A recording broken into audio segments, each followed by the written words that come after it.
সবাই রেডি? সবাই ready? Yes, sir. Yes, sir. Ready. 401 Yes. 2 Present, sir. Kamrul কই গেছিলা কালকে? স্যার এর আগে ক্লাসে স্যার বাসায় ইন্টারনেট ছিল না স্যার, ও আচ্ছা। 403 এই জন্য সমস্যা হয়েছে করতে। 403 4 Yes, sir. 5 Present. 6 7 8 9 10 11 12 406 sir. 406 406 Rocky 7 8 9 10 11 12 13 Present, sir. 14 15 sir 16 14 আছে, 14 15 আছে, 14 আছে 14 15 আছে, আছে। 15 আছে, একসাথে ক্লাস করতে স্যার বসে বসে। আচ্ছা ঠিক আছে, দুষ্টামি করো না, পড়ালেখা করো। জি স্যার 14 আছে। হ্যাঁ দিছি। 16 17 স্যার 11 স্যার। 18 11 একটু ওয়েট করো। 18 19 20 present sir. 20 21 22 23 24 Present, sir. 25 Present, sir. 25 জি স্যার। ইফতেখার হোসেন শোভন, জি স্যার। তুমি কোথায় ছিলা? স্যার আমাদের এখানে কারেন্টের সমস্যা দিতেছে অনেক। স্যার এই যে কালকে স্যার অনেক বাতাস ছিল, কালকে কারেন্ট ছিল না, এর আগের দিনও স্যার কারেন্ট ছিল না। কিন্তু এমনি তো তোমার নামে লাল বাতি, তুমি দেখছো? তুমি কি লাল জি, বাতি স্যার। দেখতে পাও? জি স্যার। তাহলে একটু নিয়মিত থাকো, তাহলে একটু নিয়মিত ক্লাসে থাকো। 426 প্রেজেন্ট স্যার। তুমিও আসসালামু আলাইকুম ছিলে না? ওয়ালাইকুম স্যার আসসালাম। নেট ছিল না আগের ক্লাসে স্যার। আচ্ছা স্যার 427 409 স্যার। ওয়েট করো। 427 yes sir. 28 present sir. 29 present sir.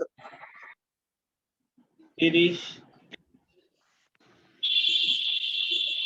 31 present sir. 32 present sir.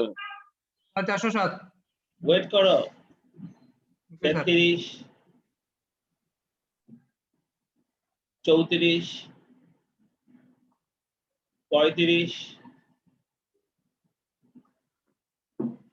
হ্যাঁ এবার শুরু থেকে আসি। এবার বলো শুরু থেকে বাদ পড়েছো কে, পরে আসছো কে? স্যার 18।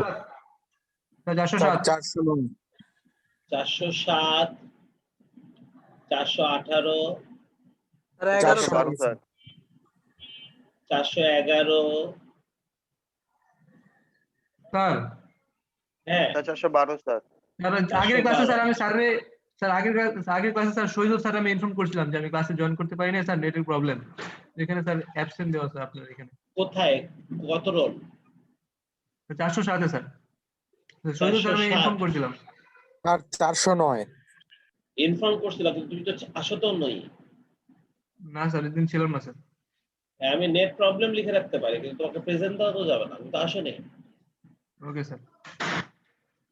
হ্যাঁ, নেট প্রবলেমটা লিখে রাখা যায়। স্যার 416। 416 416 শাহেদ হোসেন। হ্যাঁ, আর কেউ? 409 স্যার। 409 ওবায়দুল্লাহ নওশাদ। আর কেউ নেই। এবার আমাকে বলো তো দেখি, আমরা সেকেন্ড পেপারের বাড়ির কাজ দিয়েছিলাম না তোমাদেরকে? জি স্যার। দিয়েছিলেন স্যার 19 আর 21। আমি 19 আর 21 নম্বর অঙ্কটা বাড়ির কাজ দিয়েছিলাম। স্যার 30 দিছেন। হ্যাঁ 30 30। 30। আপনি তো স্যার অঙ্কগুলোর পিডিএফ দিবেন বলছিলেন স্যার, পরে তো আর দিলেন না আজকেই স্যার। দিয়ে দিব, আজকেই দিয়ে দিব। মেয়েদেরকে দিয়ে দিয়েছি গতকালকে, আজকে তোমাদেরকে দেবো। আজকেই তোমাদের খেলা শেষ হবে। স্যার এই মেয়েদেরকে chapter-এ- আগে দিলেন, আমাদেরকে দিলেন না। ওদের গত ক্লাসে ওদের শেষ হয়েছে, এই জন্য ওরা পাইছে। আজকে তোমাদের শেষ হবে, তাই আজকে তোমরা পাবে। স্যার আগে গত শেষ হলে ক্লাসে ভালো। ওদের এই চ্যাপ্টারটা শেষ হয়ে গেছে পুরোপুরি, আর আজকে তোমাদের এই চ্যাপ্টারটা পুরোপুরি শেষ হবে। আর আজকে তোমরা পিডিএফটা পেয়ে যাবে, এবং পরবর্তী ক্লাসে আমরা কি করব সেটাও আমি বলে দিব। তো ওকে তোমরা স্যার। কি সবাই এই হচ্ছে তোমার অবস্থা। আমি তোমাদেরকে বাড়ির কাজ দিয়েছিলাম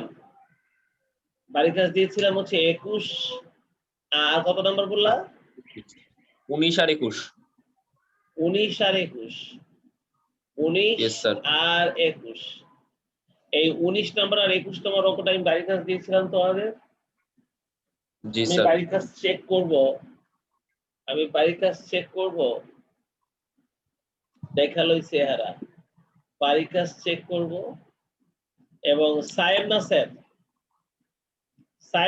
জি তুমি 19 নাম্বারটা দাও। স্যার আমি ম্যাথটা পারি নাই তো স্যার, 19 নাম্বার অঙ্কটা করতে পারো নাই? 21 না স্যার ম্যাথটা নিয়ে বসছিলাম স্যার, পারি নাই। 19 নাম্বার 21 নাম্বার দুইটার একটাও করতে পারো নাই? না স্যার একটু বুঝতে সমস্যা ছিল। আচ্ছা ঠিক আছে, বুঝতে সমস্যা হচ্ছে দেখে তুমি করতে পারো নাই, ঠিক আছে। শিশির 429।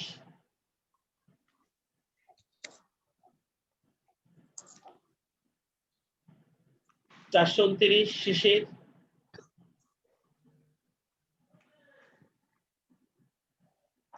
430 রাসিব।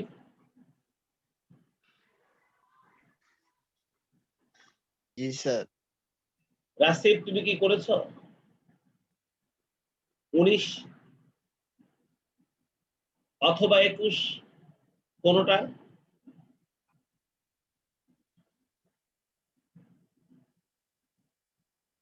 করণে। সাগর 431।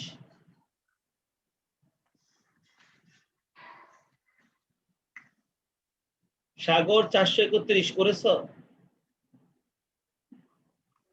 না স্যার করতে পারি নাই স্যার, একটু অসুস্থ আমি স্যার। আচ্ছা।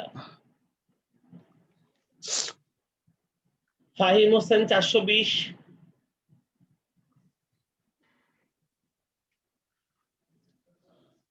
জি স্যার। তুমি কি করতে পেরেছো 19 বা 21? না স্যার। করণে। তানভীর খন্দকার না স্যার। শাহেদ হোসেন,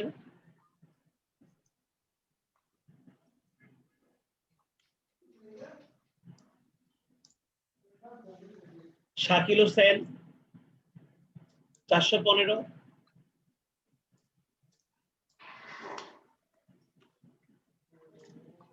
রিফাত ইসলাম 413। জি স্যার। তুমি 19 নাম্বারটা দাও, দিতে পারবা? Okay sir. পারভেজ,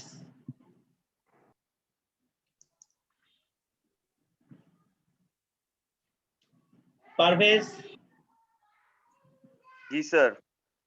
21 নাম্বারটা দিতে পারবা?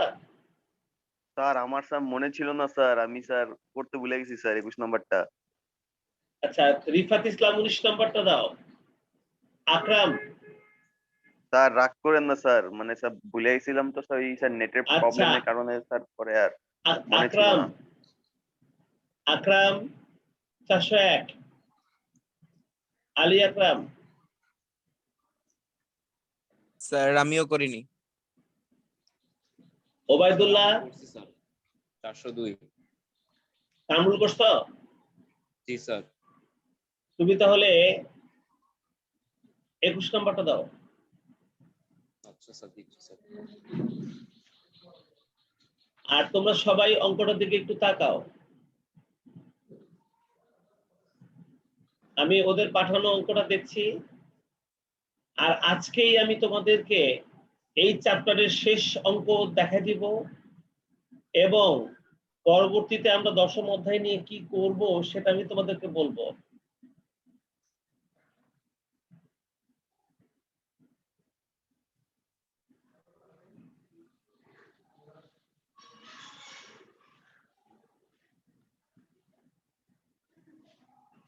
সায়েম নাসের, জি স্যার। আমি যখন এই দুটো অঙ্ক বুঝাবো তুমি খুব মনোযোগ দিয়ে দেখবা। ঠিক আছে। তুমি খুব মনোযোগ দিয়ে দেখবা, যখন যে জায়গাটা বুঝবা না আমাকে আবার বলবা, প্রশ্ন করবা। আমি ওদের পাঠানো অঙ্কটা থেকে আমি অঙ্কটা বোঝানোর চেষ্টা করবো, বুঝছো? জি স্যার।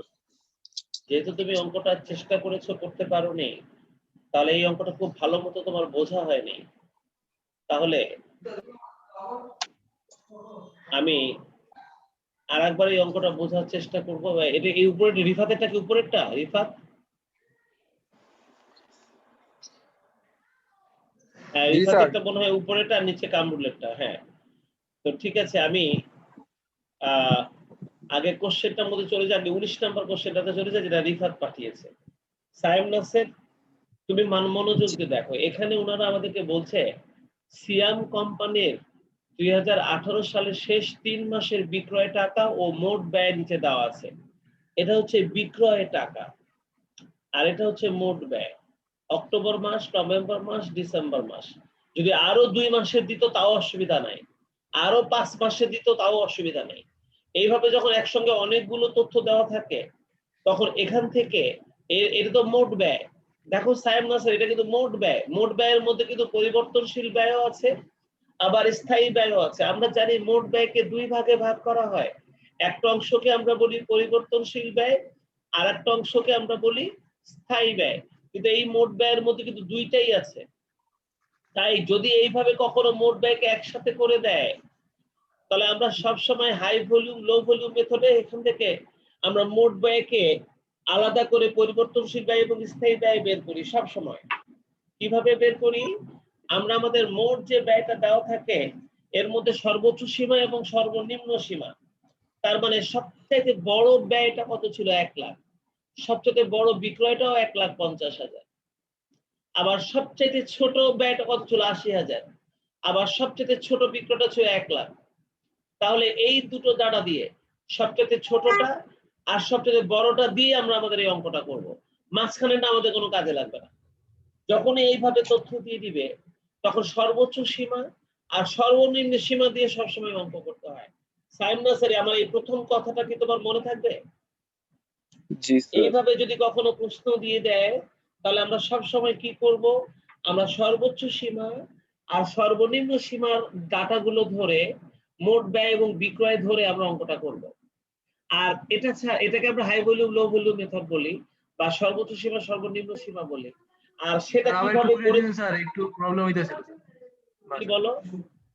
একটু আবার বুঝাই দিবেন যেটা একটু আগে বললেন। হ্যাঁ, আমি বলছিলাম যে আমাদের প্রশ্নের মধ্যে দেওয়া আছে বিক্রয় আর মোট ব্যয়ের পরিমাণ। আমাদের এই মোট ব্যয়ের মধ্যে 2 ধরনের ব্যয় আছে। একটা হচ্ছে পরিবর্তনশীল ব্যয়, একটা হচ্ছে স্থায়ী ব্যয়। কিন্তু এখানে সেই ব্যয় দুটোকে আলাদা করা নাই, একসাথে মোট ব্যয়ের মধ্যে এই ব্যয়গুলো ঢুকে আছে। যখন এইভাবে মোট ব্যয়ের মধ্যে একসঙ্গে 2টা ব্যয় ঢুকে থাকে, সেখান থেকে পরিবর্তনশীল ব্যয়টা কত টাকা আর স্থায়ী ব্যয় কত টাকা যদি তুমি বের করতে চাও, তাহলে সেটা বের করার জন্য যে পদ্ধতিটা আমরা ফলো করি সেটাকে আমরা বলি ইংলিশে high volume low volume method, বাংলায় বলি সর্বোচ্চ সীমা সর্বনিম্ন সীমা পদ্ধতি। তার মানে হলো মোট ব্যয়ের মধ্যে সবচেয়ে বড়টা আর মোট ব্যয়ের মধ্যে সবচেয়ে ছোটটা নিয়ে তোমাকে কাজ করতে হবে, বিক্রয়ের মধ্যে সবচেয়ে বড়টা আর সবচেয়ে ছোটটা নিয়ে তোমাকে কাজ করতে হবে। তাই আমরা সর্বপ্রথম এখান থেকে সবচেয়ে বড় বিক্রয় আর সবচেয়ে বড় ব্যয়টা আলাদা করেছি, সবচেয়ে ছোট বিক্রয় আর সবচেয়ে ছোট ব্যয়টা আলাদা করেছি। এই দুটো আইটেম দিয়ে আমরা আমাদের অঙ্কটা করব। রিফাত করেছে, তোমরা রিফাতের অঙ্কটা দিকে একটু তাকাও।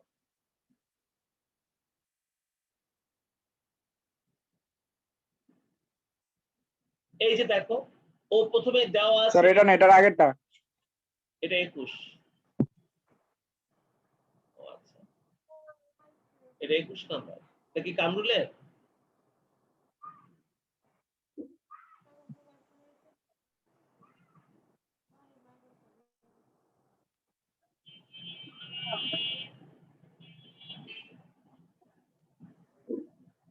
এই যে এটা না, স্যার উপরে। এই যে এটা, ও এর উপরে। জি স্যার, এই দুইটা ছবির উপরে।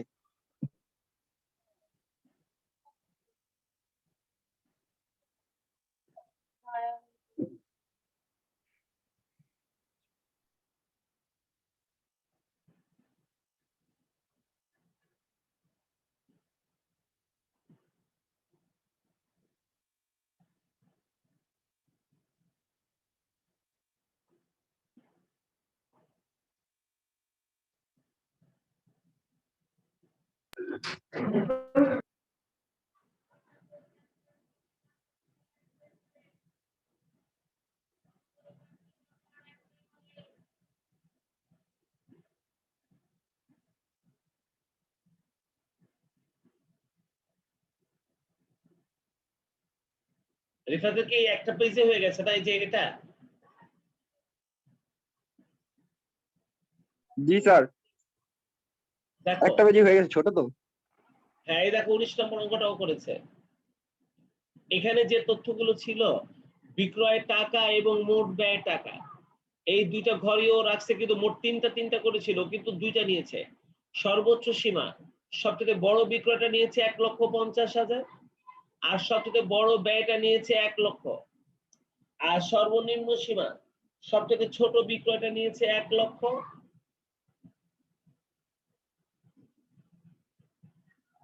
আর সবচেয়ে ছোট ব্যয়টা নিয়েছে 80,000। দেখেছো তোমরা?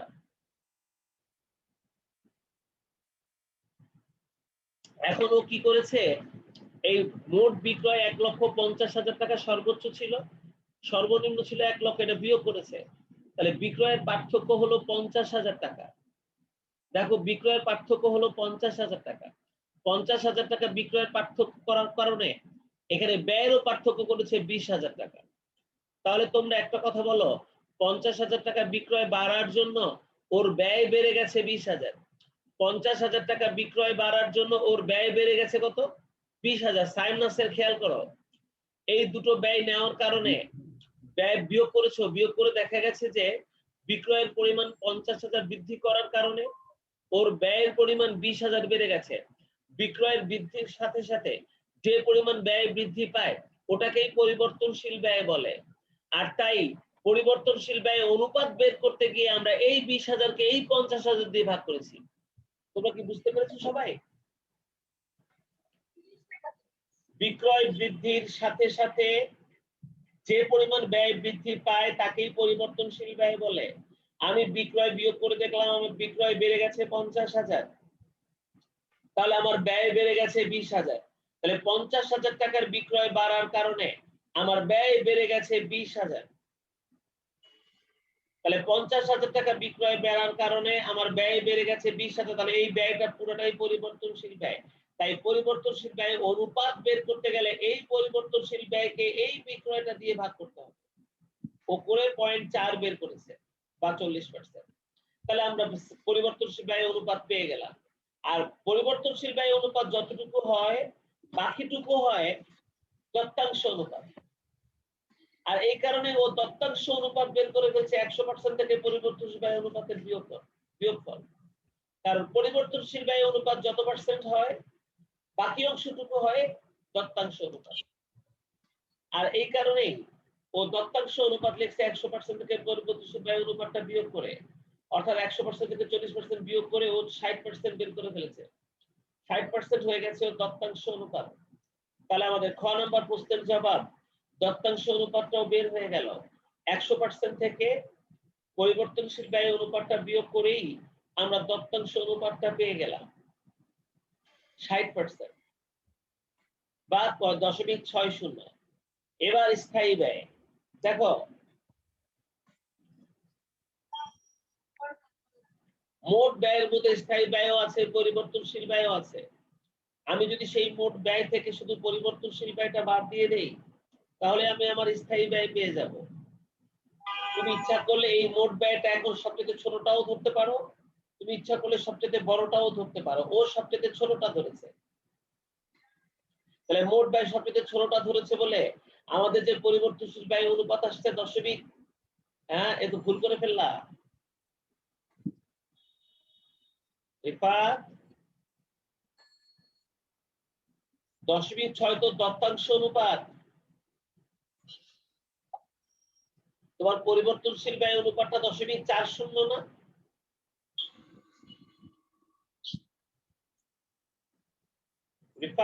জি এই তো হবে। পরিবর্তনশীল ব্যয় অনুপাতটা 0.40 না? তাহলে 1 লক্ষের সঙ্গে 0.40 গুণ করলে এটা হবে 40,000।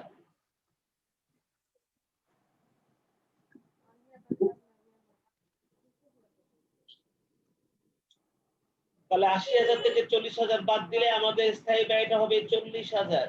তোমাদের মধ্যে আর কেউ করেছো এই অঙ্কটা?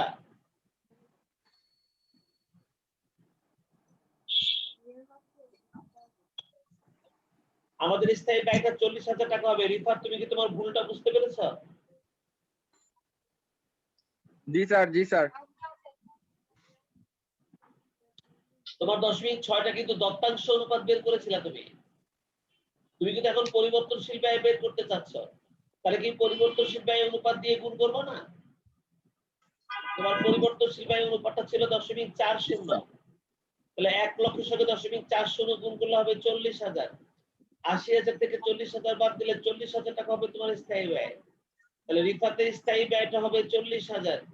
রিফাত স্থায়ী ব্যয় বের করতে গিয়ে ভুল করে ফেলছে। তোমরা সবাই বুঝছো তো? জি স্যার।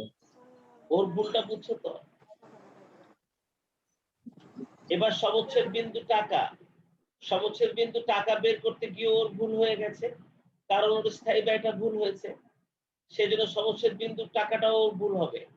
দেখো স্থায়ী ব্যয়কে দত্তাংশ অনুপাত দিয়ে ভাগ করতে হবে। ওর স্থায়ী ব্যয়টা ছিল 40,000, এখানে 40,000 করে দাও, স্থায়ী ব্যয়টাকে 40,000 করে দাও। আর 40,000 কে স্যার এটা হবে না কেন? এটা পরিবর্তনশীল ব্যয় না স্যার? কোনটা? স্যার উপরে যেটা ছিল ওটা কি পরিবর্তনশীল অনুপাত ছিল না স্যার? 0.6 তো পরিবর্তনশীল অনুপাত না, 0.6 তো দত্তাংশ অনুপাত। পরিবর্তনশীল ব্যয় অনুপাত তো 40%, তাই না?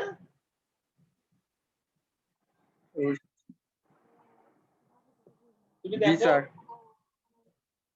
তোমার পরিবর্তনশীল ব্যয়ের অনুপাতটা কত বের করেছো তুমি? 40.4 বের করছো না? 0.4। জি স্যার। কিন্তু তুমি এখানে পরিবর্তনশীল ব্যয়টা লেখার সময় 0.6 লিখে ফেলছো। 0.6টা তো দত্তাংশ অনুপাত। এই যে দেখো তুমি স্যার পরিবর্তনশীল ওটা তো ব্যয় অনুপাত, পরিবর্তনশীল ব্যয় অনুপাত স্যার। স্যার ওটা এই তো যে পরিবর্তনশীল ব্যয় অনুপাত ছিল। হ্যাঁ, পরিবর্তনশীল ব্যয় অনুপাত দিয়ে গুণ করে পরিবর্তনশীল ব্যয়টা বের করতে হয় না? তোমার পরিবর্তনশীল ব্যয়ের অনুপাতটা কত পার্সেন্ট ছিল? 40%। স্যার এই এটা কথাটার পরিবর্তনশীল, মানে কি?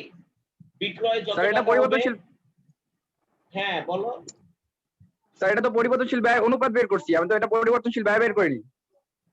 হ্যাঁ, পরিবর্তনশীল ব্যয়ের অনুপাতটা বের করছো ঠিক আছে, কিন্তু এই 40% পরিবর্তনশীল ব্যয় অনুপাত এই কথাটার মানে কি?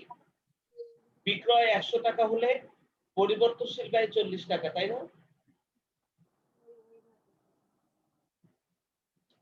পরিবর্তনশীল ব্যয় অনুপাত 40%, এই কথাটার মানে কি? বিক্রয় 100 টাকা হলে পরিবর্তনশীল ব্যয় 40 টাকা, ঠিক কি না? জি স্যার। তাহলে তোমার বিক্রয় যদি 1 লক্ষ টাকা হয় তাহলে পরিবর্তনশীল ব্যয় কত? তাহলে তুমি পরিবর্তনশীল ব্যয় যদি পেতে চাও তাহলে 1 লক্ষের সঙ্গে কি পরিবর্তনশীল ব্যয়ের অনুপাতটাই গুণ করতে হবে না? জি স্যার। বুঝছো রিফাত? তুমি জি যদি স্যার। এখন মোট ব্যয় থেকে পরিবর্তনশীল ব্যয় বের করতে চাও তাই এই 1 লক্ষটা তো বিক্রয়, তাহলে বিক্রয়ের সঙ্গে কি দত্তাংশ অনুপাত গুণ করলে পরিবর্তনশীল ব্যয় বেরোবে, নাকি পরিবর্তনশীল ব্যয় অনুপাত গুণ করলে পরিবর্তনশীল ব্যয় বেরোবে? স্যার পরিবর্তনশীল ব্যয় অনুপাত। তাহলে এখানে পয়েন্ট 4 হবে না? জি স্যার। এটাই বোঝানোর চেষ্টা করেছি।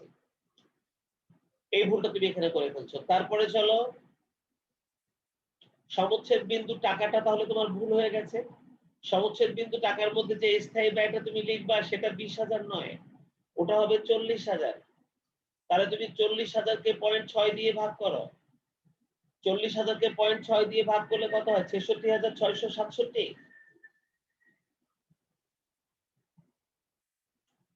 দেখো তো 40,000 কে 0.6 দিয়ে ভাগ করলে কত হয়?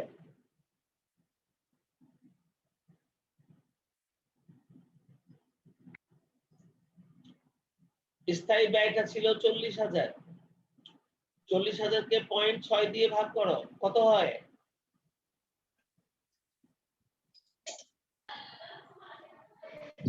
স্যার 66,666 আছে।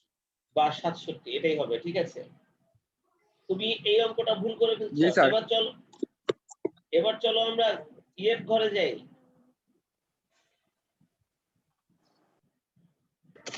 এবার আমরা কামরুলের অঙ্কটা দেখি 19 নাম্বার 21 নাম্বার। আগে 21 নাম্বার অঙ্কটা থেকে একটু তাকাই। দেখো 21 নম্বরে আবার একই রকম অঙ্ক, বিক্রয় টাকা আর মোট ব্যয় বলা আছে। বিক্রয় টাকা এবং মোট ব্যয় বলা আছে এবং এখানে তিনটা দেওয়া আছে। সাইমনাসের খেয়াল করো, এবার সর্বোচ্চ সীমাটা কত? 2,40,000 না? জি স্যার এবার সর্বোচ্চ 2,40,000। সীমাটা 2,40,000 আর ব্যয়ের সর্বোচ্চ সীমা হচ্ছে 1,45,000। আর সর্বনিম্ন সীমাটা কত? 1,50,000 আর 1 লাখ না? জি স্যার এইটা। তাহলে এবার আমরা এই দুটো নিয়ে কাজ করব, তুমি বুঝতে পেরেছো? জি স্যার বুঝতে পারছি। এবার দেখি কামরুল অঙ্কটা কিভাবে করলো।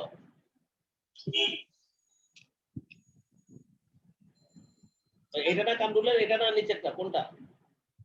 এই দুইটাই। স্যার নিচের দুইটা স্যার। এটা না, না এটা না।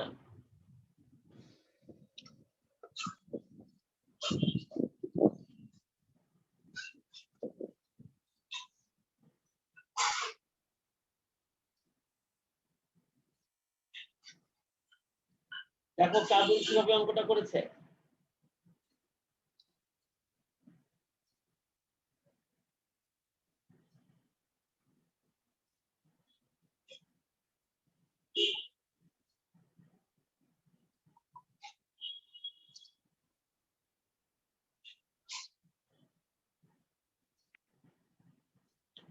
আগে তথ্যগুলোকে কামরুল সুন্দরভাবে সর্বোচ্চ সীমা সর্বনিম্ন সীমার টেবিলে সাজাতে পেরেছে কিনা।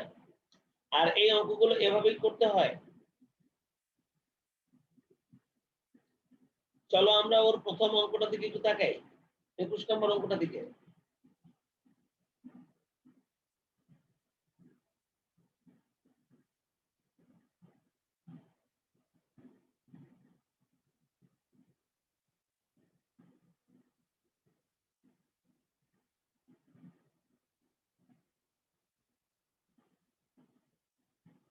সবাই কোশ্চেনটার দিকে তাকাও।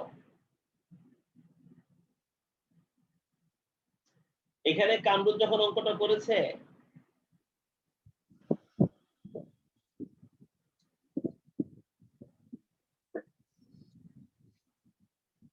এটা এত স্লো, কাজই করছে না।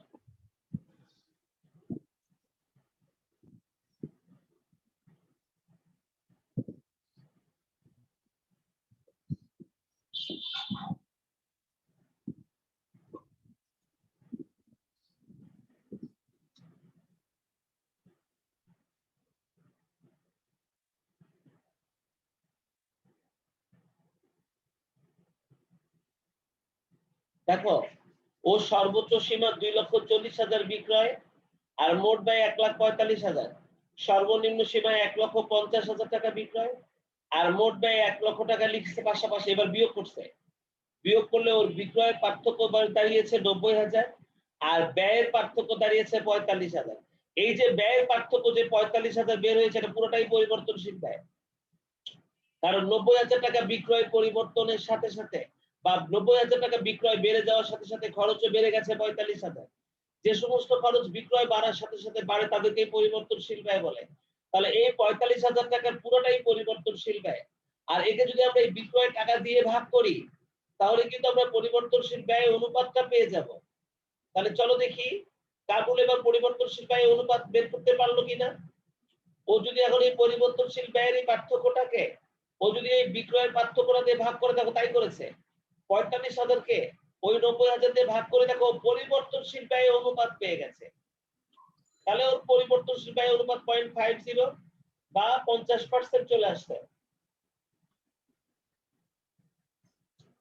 0.50 বা 50% ওর পরিবর্তনশীল ব্যয় অনুপাত চলে আসছে। যদি পরিবর্তনশীল ব্যয় 0.50 বা 50% হয় তাহলে দত্তাংশ অনুপাত হবে তার বাকি অংশটুকু। আমি বলেছি যে পরিবর্তনশীল ব্যয় যতটুকু হয় তার বাকি অংশটুকু হয় দত্তাংশ অনুপাত। সাহেব না স্যার, তুমি বুঝতে পারছো?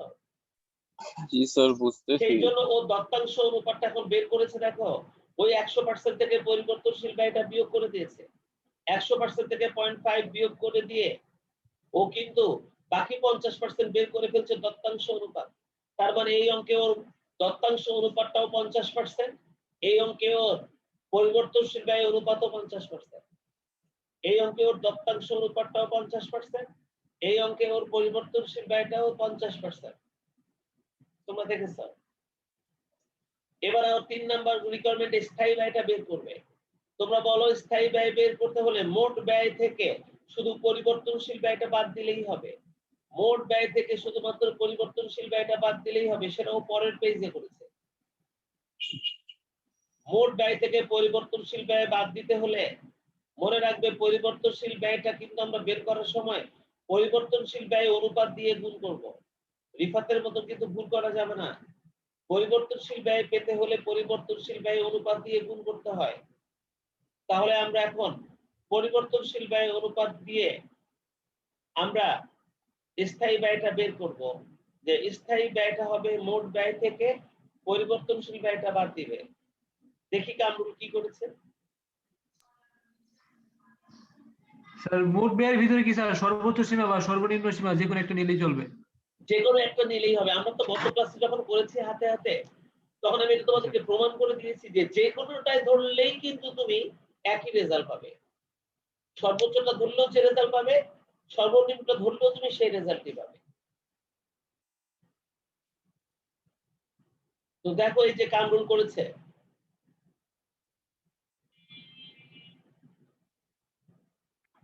স্থায়ী ব্যয় সমান সমান মোট ব্যয় মাইনাস পরিবর্তনশীল ব্যয়। মোট ব্যয় থেকে পরিবর্তনশীল ব্যয়টা বাদ দিতে হবে। মোট ব্যয় থেকে পরিবর্তনশীল ব্যয়টা বাদ দিলে সেই স্থায়ী ব্যয় পেয়ে যাবে। ও মোট ব্যয়টা ধরেছে হলো 1,45,000, সর্বোচ্চটা ধরেছে। যদি সর্বোচ্চটাও ধরে তাহলে বিক্রয়টাও ওকে সর্বোচ্চটা ধরেই করতে হবে। সেই জন্য 1,45,000 টাকা মোট ব্যয়টা যদি সর্বোচ্চ হয় তাহলে বিক্রয় সর্বোচ্চটা ছিল 2,40,000, ওইটার সঙ্গে সেই পরিবর্তনশীল ব্যয়